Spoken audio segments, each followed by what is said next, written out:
हिमाचल प्रदेश का सियासी इतिहास बताता है कि यहाँ हर 5 साल में सत्ता परिवर्तन होता है। इस साल कांग्रेस के पास सत्ता पर काबिज होकर इतिहास को दोहराने का मौका है।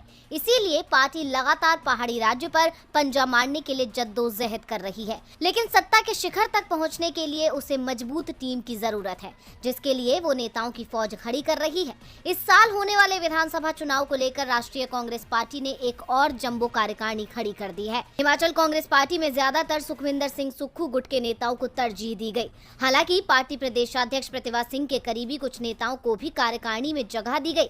हिमाचल में सत्ता पर काबिज होने के लिए हाईकमान ने कांग्रेस नेताओं को एकजुट होकर चुनाव मैदान में जुटने के फरमान जारी किए हैं। हाईकमान ने 6 वरिष्ठ उपाध्यक्ष, 5 उपाध्यक्ष, 12 महासचिव, 3 कार्यकारी अध्यक्ष, 1 जिला अध्यक्ष और 42 सचिव बनाए हैं।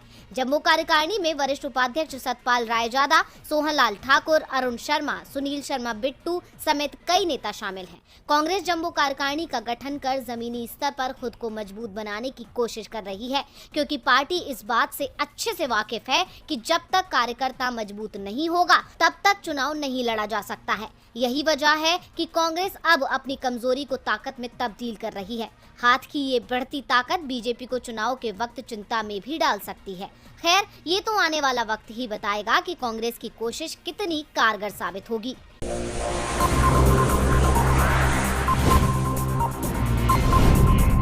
भले ही महाराष्ट्र की सियासत में सत्ता परिवर्तन हो गया हो, लेकिन फिलहाल महाराष्ट्र में मचा सियासी हंगामा थमता नजर नहीं आ रहा है। महाराष्ट्र के पूर्व मुख्यमंत्री और शिवसेना के अध्यक्ष उद्धव ठाकरे हथियार डालने को तैयार नहीं है।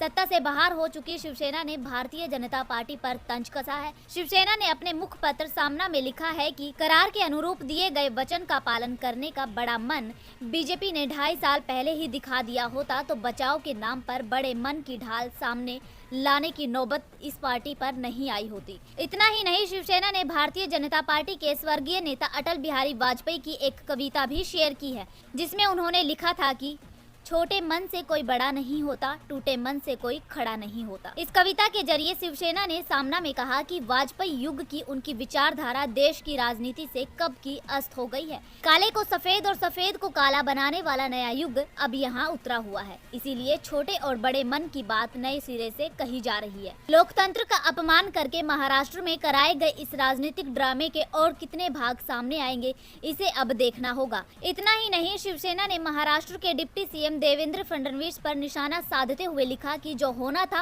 हो गया। लेकिन सबसे झकझोरने वाला भी क्लाइमैक्स हुआ, जिसमें उप मुख्यमंत्री बनने वाले अचानक मुख्यमंत्री बन गए और हम काश मुख्यमंत्री बनेंगे ऐसा लगने वालों को उप मुख्यमंत्री पद स्वीकार भी करना पड़ा। बेमन से देवेंद्र ने इस पद को स्वीकार भी किया और बाद में इस क्लाइमैक्स पर टिप्पणी, समीक्षा, प्रशिक्षण की भरमार होने के दौरान बड़ा मन और पार्टी के प्रति निष्ठा का पालन, ऐसा एक बचाव सामने आया। आपको बता दें कि बीजेपी ने फडणवीस को मुख्यमंत्री के पद की बजाय उप मुख्यमंत्री पद दिया है। तो ऐसे में तर्क दिए जा रहे हैं कि फडणवीस ने बड़ा मन दिखाया है। अब इन्हीं तर्क को लेकर शिवसेना बीजेपी को टारगेट कर रही है।